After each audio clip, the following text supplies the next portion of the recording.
There are loads of changes coming to old school RuneScape. Jagex just released a new blog for poll 80, a quality of life poll. Now, if you've been around the block a little bit, you'll know that quality of life just means updates. A lot of huge changes to the game have been introduced through quality of life. And our life should be looking fantastic after going through this blog because there is so much. I'm not going to read word for word, I'm going to summarize each point and then give an opinion. So here we go. What is going on in this game? Poll number 80, Wilderness, Tombs of Mascot, and more. Welcome to Quality of Life in the Tombs of a Mascot. Now we're starting here with Baba and the Path of Atmacan. The most hated room, the Monkey Room. Everyone thinks it's too long.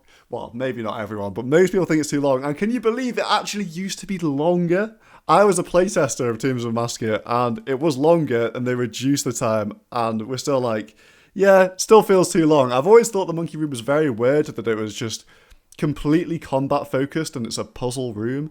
It just never matched up with the other puzzles. It's also 3 times longer still. You know, everyone says that they hate the Monkey Room pretty much in TOA, but they're making some changes. They're going to speed it up, changing the monkey limits, changing the wave capping sort of mechanics, which will mean that you can get through it faster because more monkeys are spawning. And also a very good suggestion that I've seen time and time again. They're making it so that if you can lure a volatile baboon next to another monkey, it will then explode and damage the monkeys around it. You know, the ones that normally damage you when they explode. So that could make it more fun. But overall, I think the real quality of life is to just change the Monkey Room to an actual puzzle. Next up, we have Akka. Now, long story short with these 2 paragraphs, if you hit a 0, 0, 0 on Akka in the white phase, the CUM phase, then it teleports across the room, which is quite hard to deal with if you're like very newbie stats or at very high invocation raids. So they want to change it that it only teleports after you've done 3 genuine hits. So you'd need to hit like a 1, a 10, and a 5 for it to move, rather than a 0, 1, and a 5.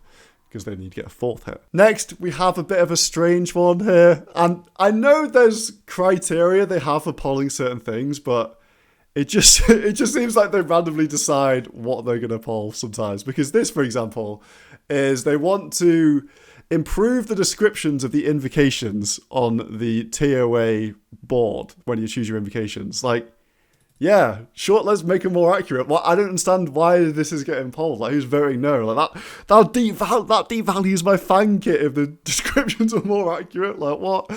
Like, just do it, man. There's too many poll questions on this thing. Like, what is that doing there?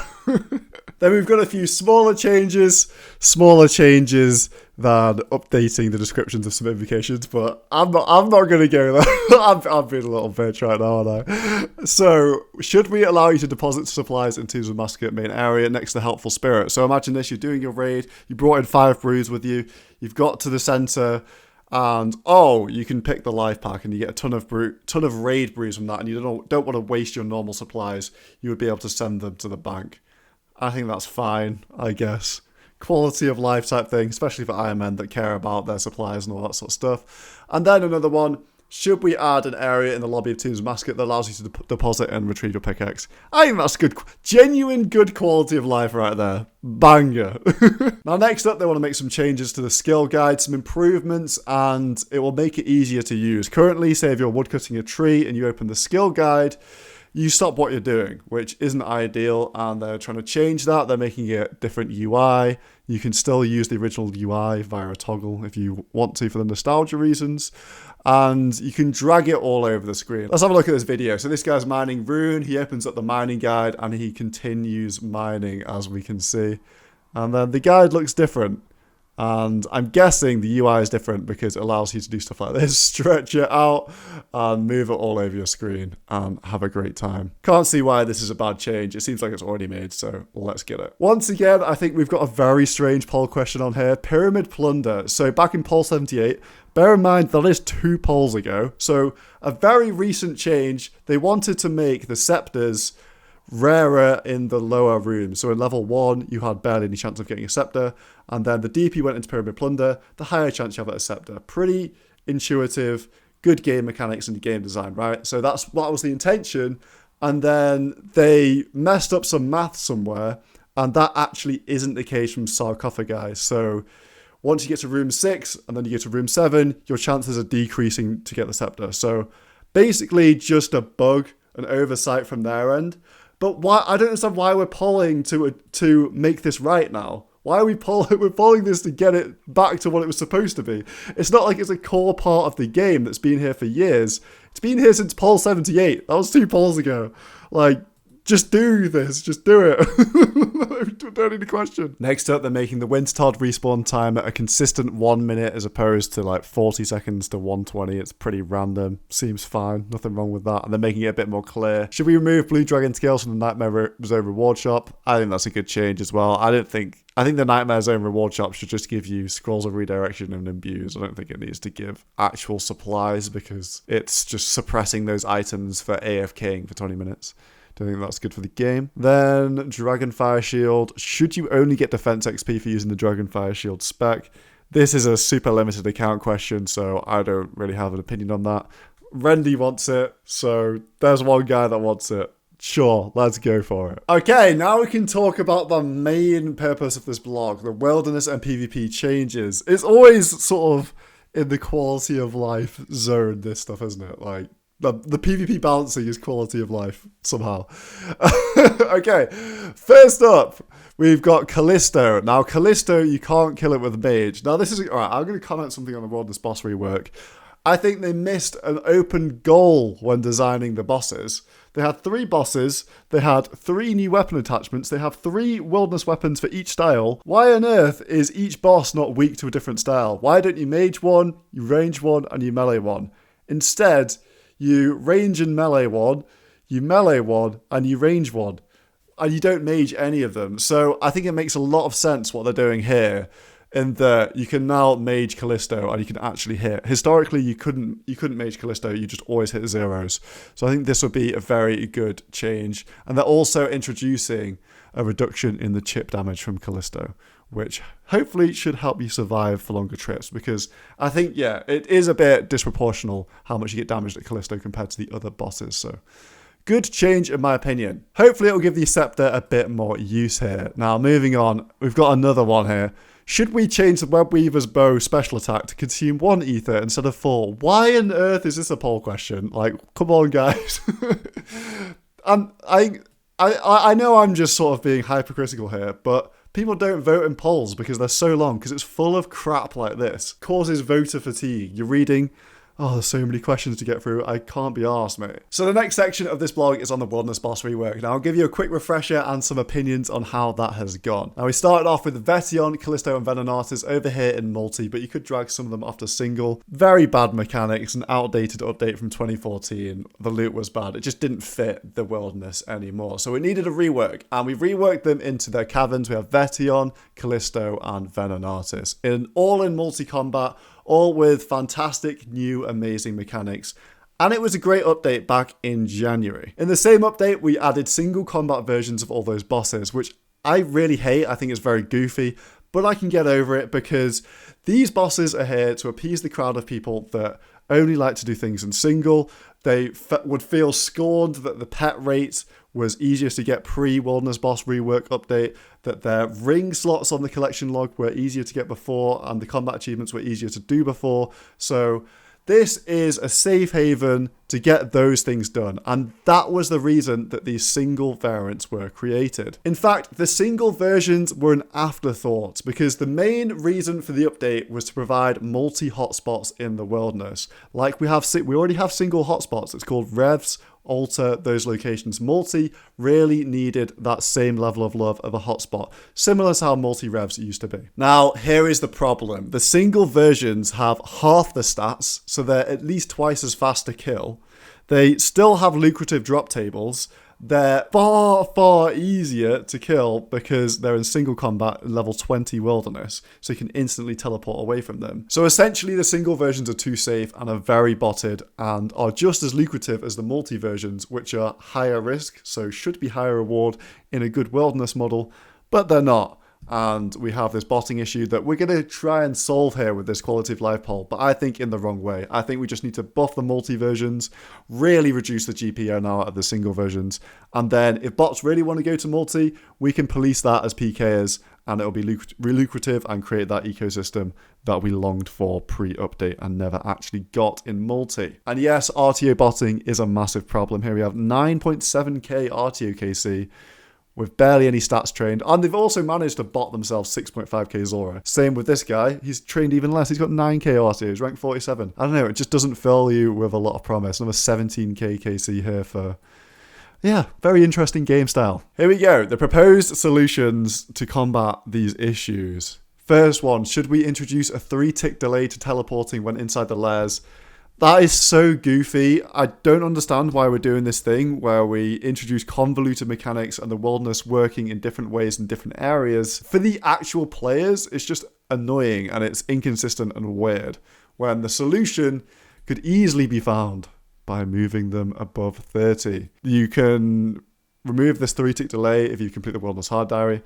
Okay, I mean, if this goes through, then I'd want this to go through because I just think it's silly. And then later on, should we remove a 1-tick delay when entering the lairs? So when you're a PK, you drop down and you can't do anything for like 1 tick, which means that it's so much easier for the prey to escape. So I agree with this outside of the botting issue as well, because the PVMer has all the advantages. They can insta-telly in singles, they can scout, they're chilling. But adding all these goofy mechanics isn't the issue to solve the botting in the wilderness. If you want, this is leaning towards wanting players to police the bots. If you want that, then move the lairs above level 30 and put them in multi.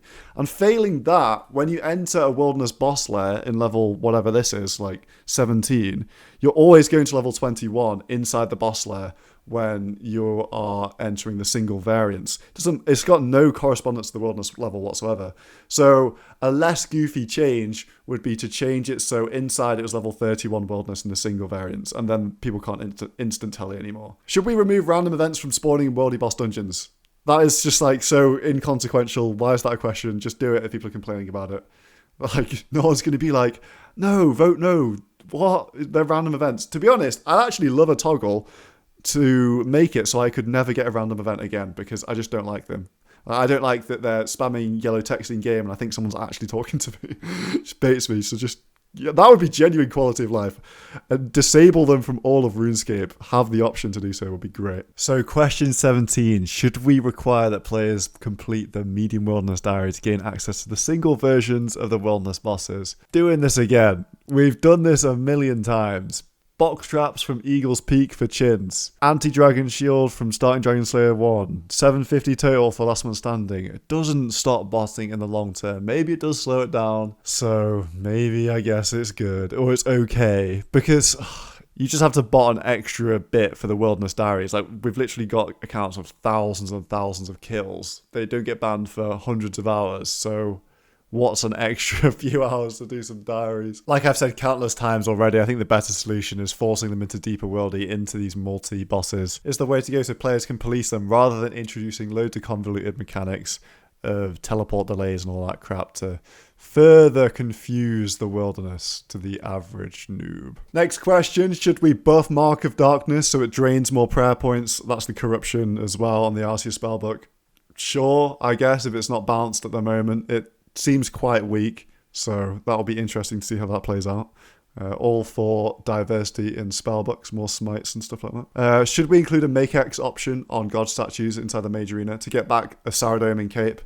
This is another thing. Why is this a question? Doesn't need to be on here. Who cares? Like, you can spam the statue 10 times and then what? It took you 6 seconds to get 10 capes. Now onto another contentious issue of repair costs for untradables. I'm going to say this. Quality of life. How about we just make everything very super simple and have all untradables act the same all over the wilderness? We don't have this separation between below 20 wilderness, above 20 wilderness. You can then parchment some things. Some things are rechargeable of coins. Some things you just outright lose. It's all ridiculous and convoluted. We need to just make it all uniform and consistent and easy. People that accidentally go to Mage Bank wearing their full Graceful, I don't think they should lose their Graceful. Most PKers feel bad killing somebody for their Graceful. I don't think you should lose that. All untradables should break in the wilderness, or not. Or in the example of Graceful and Rune Pouches, I don't even think they should break. I think you should just keep them if you die. Like, is anyone against that? I think that'd be a great change. You should just keep that stuff. Anything which is a severe advantage in PvP, like Void, like Fighter Torso, like Fire Cape, like Inferno Cape, it already has a repair cost and it breaks when you die. However, you still have this weird mechanic above level 20 Wilderness where if you don't parchment it, which is a further cost, then you lose the item. So you need to remember to parchment it, which costs money, and then you die, it breaks, and then you need to charge it with money. All of them should just behave the same from level 1 to 50 Wilderness. They should all just break if you die, all these sort of severe advantage items, and then there should be a coin cost to repair them at Purdue. And just keep it very, very simple throughout the whole Wilderness. As for these repair cost changes, I don't really have much of an opinion on them. I think Void is very, very good for the amount that it costs to repair. And tradables are always super good compared to the repair costs, considering you're normally buying tradable items for so much more for the same sort of bonuses. However, there is obviously an argument to make that for entry-level people into PvP, they use a lot of these things which don't cost too much money. So, I don't know. I'm not an expert in Edge PvP, so I don't think it's fair for me to comment on the actual costs of these. However, there should be absolutely no money sinks. The cost to repair something is what the PK should get. I hate the unnecessary sinking of gold, which turns people off PvP. Then we're heading on to Lava Dragons. Should they drop in Soul Dragon heads? Sure. Sounds like decent quality of life. And then we're looking at changing the models of Lava Dragons. Now, I do like this model, but I actually quite like the old Lava Dragons, just how they are now. I think they look fine. I think they look old school. Maybe I've got some nostalgia attached to them. This does look cool, but it looks like it's from a new area of the game, like Konar Slayer Dungeon or something. I think these actually fit thematically with what's around in the Wilderness, so I actually would be voting no about changing the Lava Dragons designs. Rogue's Chest. Now, this is a spicy one because we've gone from insignificant poll questions about should we be able to get 10 mage arena capes at once, or should the Rev Bow be 4 ether or 1 ether for the special attack? And we've gone to the Rogue's Chest, where they're thinking of buffing it to increase GP per hour and XP an hour, but there's no rates given here, so this is like, it's short on detail. You know, am I voting on 300k XP an hour and 5 mil GP an hour? Like, because I don't think that should be a thing. Yeah, basically a shot in the dark for something that could be incredible. I don't know. I think favouring GP an hour is absolutely the way to go with this. Not XP an hour. I don't think XP an hour is good for the Wilderness ecosystem. It pisses too many people off. Looting bag. Should we introduce a toggle option on the looting bag? These things are just so weird. Like, yeah, good quality of life. I can't see why anyone's going to vote no to a toggleable looting bag. Should we change the Laren's Chest ladder? This is good because this would bring the ladder in line with how other ladders behave in PvP. Should we add cannons to PvP worlds?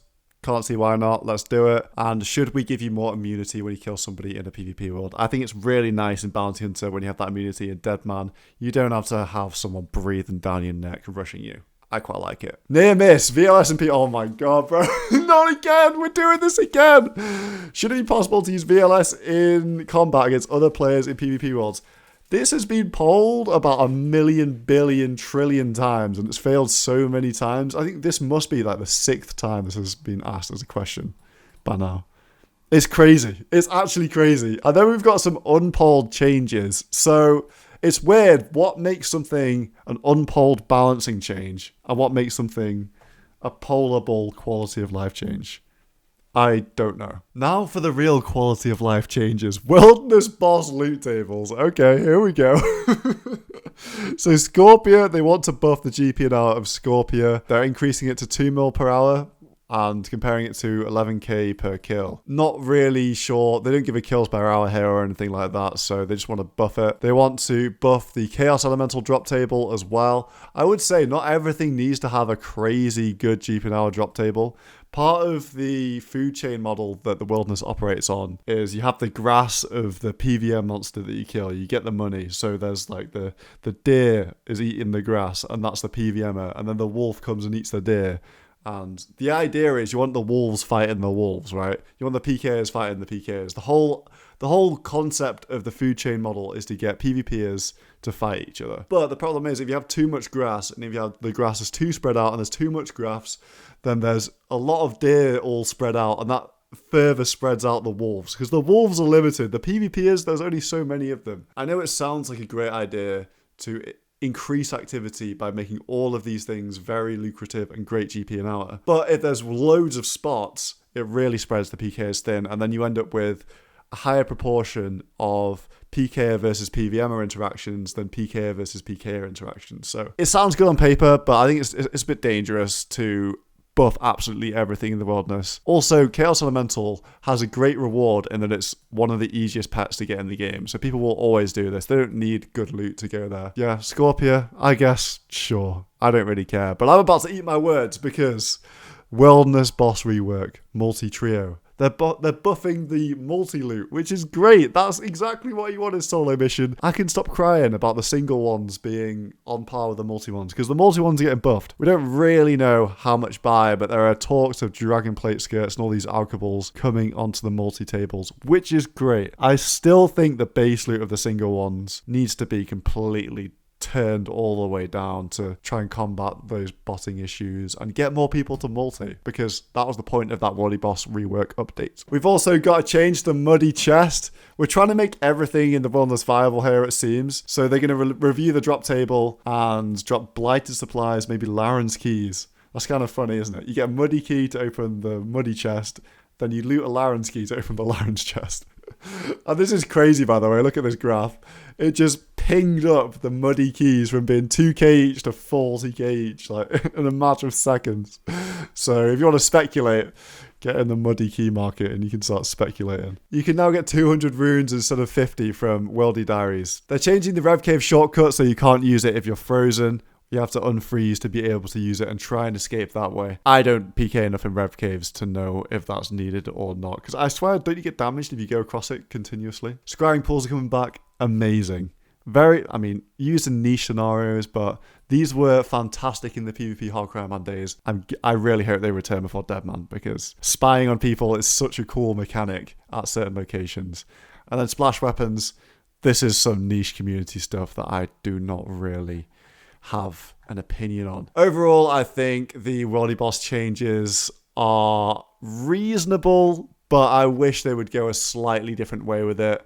I wish they would go for really, really focusing that it was a multi-update first and foremost, and the singles version should just be the best way to get the pets, the best way to get the rings, and the best way to do combat achievements. That is my thoughts on that, and that will help solve the botting issue by itself. As for the wilderness, simplicity and consistency. Can we please strive for that? No different behaviors in different areas. Let's keep it as simple as we can, please. This is Mission Solo, so make sure you are subscribed down below. My second channel, I've got a main channel video that's just come out and it's tanking different RuneScape bosses. It was a very well liked video, but not very watched. So if you've missed that one, a lot of people did actually like it. So I'd go and encourage you to check that out. Subscribe to this channel and I will see you very soon.